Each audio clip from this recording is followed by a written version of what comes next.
Hello all, this is my fourth video in the series of clinically oriented anatomy case-based questions and answers with their explanations, which will help in integrating the knowledge of anatomy with clinical aspects. This video has 5 clinical scenario-based MCQs related to neuroanatomy part 2. Coming to scenario 1, an 82-year-old man complained of loss of sensations on the right side of his body. On examination, there was loss of discriminatory touch and vibration from right side of his body, but sensations from face were normal. MRI revealed a small lesion in medulla oblongata. Which of the following structures is most likely involved in this lesion? The options are A. Lateral spinothalamic tract, B. Pyramidal decussation, C. Spinal tract of trigeminal, D. Internal arcuate fibers. All of these structures are located in the medulla oblongata, and the correct answer is D. Internal arcuate fibers. Internal arcuate fibers is a part of the dorsal column medial lemniscal pathway which carry discriminative touch, vibration, conscious muscle joint sensation, that is proprioception, from upper and lower extremities. This is carried by fasciculus gracilis and cuneatus, which occupy the dorsal column in the spinal cord, and their second order neurons are located in medulla in the nucleus gracilis and cuneatus. The fibers arising from nuclei gracilis and cuneatus, known as internal arcuate fibers. The internal arcuate fibers eventually decussate, and then after decussation the fiber ascend as medial lemniscus up to the thalamus. So the internal arcuate fiber, medial lemniscus and the fasciculus gracilis and cuneatus, they carry these sensations, that is fine touch, 2-point discrimination, vibration and conscious proprioception. Lateral spinothalamic tract carry pain and temperature from the limbs and extremities. So that is not the correct answer. Pyramidal decussation is a descending motor tract. It does not carry sensation. So that is also not the correct answer. The spinal tract of trigeminal carry pain and temperature from the region of face. And in the question it is given that sensation from face were normal. So the correct answer is internal arcuate fibers. Coming to scenario 2, a 55-year-old patient presented with double vision when looking to the left and right-sided weakness of limbs and trunk. On examination, she had medial squint on attempted gaze to the left side and hemiparesis of right limbs and trunk. Other functions were normal. What is the most likely site of lesion? The options are A. Caudal basilar pons, B. Pontine tegmentum, C. pontocerebellar junction, D. rostral basilar pons.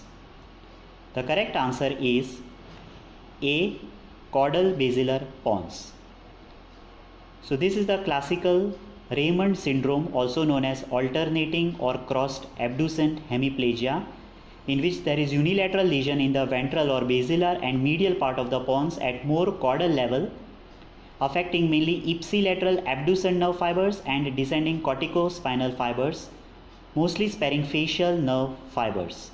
As we can see in the diagram, the lesion is in the basal part of the pons, affecting the ipsilateral abducent nerve and the descending corticospinal fibers, which occupy the basilar part of the pons. This is at a more caudal level. This is mainly due to occlusion of paramedian branches of basilar artery. Because of ipsilateral abducent nerve which is involved, there is lateral rectus palsy. That's why the patient has difficulty abducting the eye to the side of lesion. There is medial squint on attempted gaze towards the side of lesion and diplopia because of the abducent nerve and lateral rectus affection. Ipsilateral corticospinal tract involvement leads to contralateral hemiplegia. So in this there is ipsilateral cranial nerve deficit along with contralateral hemiplegia. So this is known as alternating or crossed hemiplegia. Because it is at the level of pons, it is known as middle alternating hemiplegia. Coming to scenario 3, Following a stroke, a 75-year-old man developed ptosis, had absent pupillary light reflex, lateral strabismus, all of these on the one side, whereas contralateral hemifacial palsy with sparing of forehead and contralateral spastic paralysis of extremities. What is the most likely diagnosis? The options are A. Paramedian midbrain syndrome, B. Perinaud syndrome, C. Medial midbrain syndrome, D. Benedict syndrome. From the signs and symptoms in the patient, we know that the lesion is in the midbrain because oculomotor nerve is affected along with the spastic paralysis of the extremities. Out of the four, the correct option is C. Medial midbrain syndrome. Medial midbrain syndrome or Weber syndrome, mostly due to occlusion of the medial branches of posterior cerebral artery. There is involvement of ipsilateral oculomotor nerve and corticospinal and corticonuclear tract. The corticospinal tract involvement lead to contralateral hemiplegia, whereas the involvement of corticonuclear tract will lead to contralateral lower facial palsy with sparing of forehead. The oculomotor nerve involvement lead to ptosis, mydriasis, the pupils are dilated, fixed and non-reactive to light. There is lateral squint because of involvement of medial rectus. The lateral rectus cause the eye to abduct, and there is diplopia.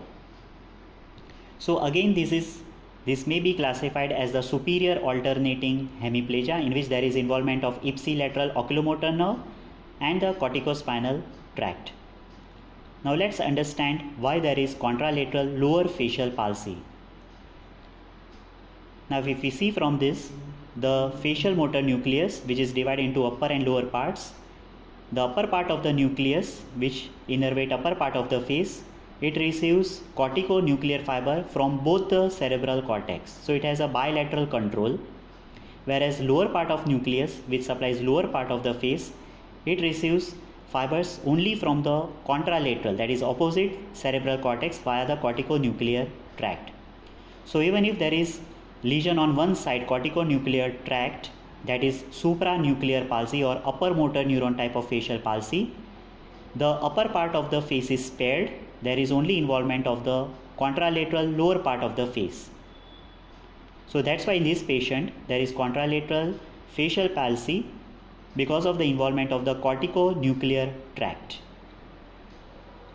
Coming to scenario 4, a 77-year-old woman presented with giddiness, nausea and numbness of right side of her body and left face.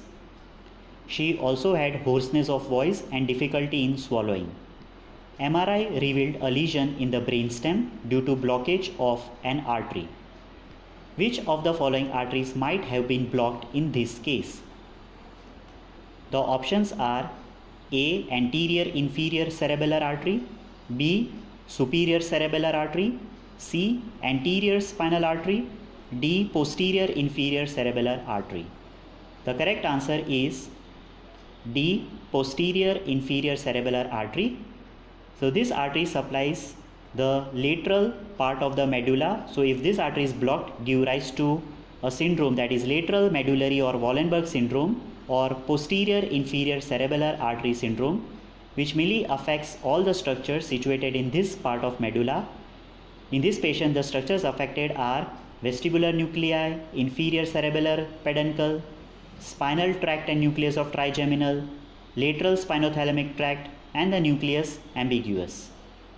That's why the patient has giddiness, nausea because of involvement of vestibular nuclei and inferior cerebellar peduncle, numbness of right side of her body because of the involvement of lateral spinothalamic tract, also numbness of the left side of the face because of involvement of the spinal tract and nucleus of trigeminal, and there is hoarseness of voice and difficulty in swallowing because of the nucleus ambiguous, which will contribute fibers to the glossopharyngeal, vagus and cranial accessory and eventually supply the muscles involved with the speech and with deglutition. So the artery involved is the posterior inferior cerebellar artery. Coming to scenario 5, on examining a histopathological specimen of the brain of a 75-year-old Parkinson's disease patient, it was found that a specific area was degenerated and appeared to have lost its normal pigment. What is the region most likely to be? The options are A. Substantia nigra, B. Cerebral peduncle, C. Corpora quadrigemina, D. Red nucleus. The correct answer is A. Substantia nigra. So Substantia nigra is the dark pigmented area situated behind and medial to crus cerebri of midbrain. The neurons in it contain a pigment neuromelanin. We can see here the midbrain of the normal person, which is pigmented here, the substantia nigra.